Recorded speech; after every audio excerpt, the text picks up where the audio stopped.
Telugu cinema చరిత్రలో సాటిలేని మేటి కళాఖండాలను అలాగే అద్భుత దృశ్య కావ్యాలను అందించినటువంటి దర్శక నిర్మాత శ్రీ బిఎన్ రెడ్డి గారు. దక్షిణ భారతదేశంలోనే తొలిసారి దాదాసాహెబ్ ఫాల్కే అవార్డు అందుకున్న legendary director, producer, studio owner Shri BN Reddy గారు. వారి పేరు మీద ఇస్తున్న ఈ పురస్కారాన్ని దర్శకులు శ్రీ సింగీతం శ్రీనివాసరావు గారు అందుకుంటున్నారు.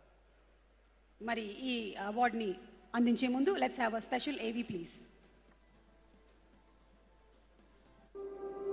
తెలుగు చలనచిత్ర పరిశ్రమకు ఒక ఘనతను, ప్రగతిని అందించిన దర్శకులు మన బిఎన్ రెడ్డి గారు.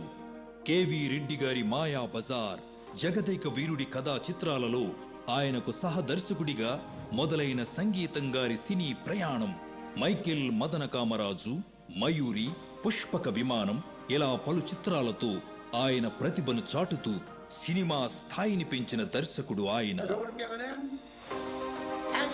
ఆదిత్య 369తో కాలయాత్రని, భైరవ ద్వీపంతో జానపదాన్ని పరవశింపచేసి ఎన్నో గొప్ప ప్రయోగాత్మక చిత్రాలకు సృష్టికర్త ఆయన.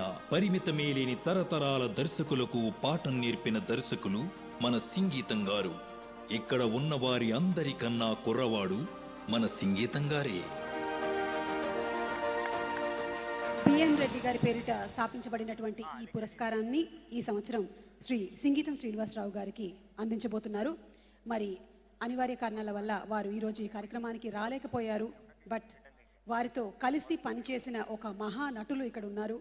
On behalf of Singeetam Srinivasarao garu, may we please request our Kamal Haasan garu to receive this award. Kamal Haasan garu and Singeetam Srinivas గారి కాంబినేషన్ లో వచ్చినటువంటి సినిమాలు మనందరికీ ఎప్పటికీ ఎప్పటికీ ఎప్పటికీ చిరస్మరణీయమే. ఒక విచిత్ర సోదరులు, పుష్పక విమానం,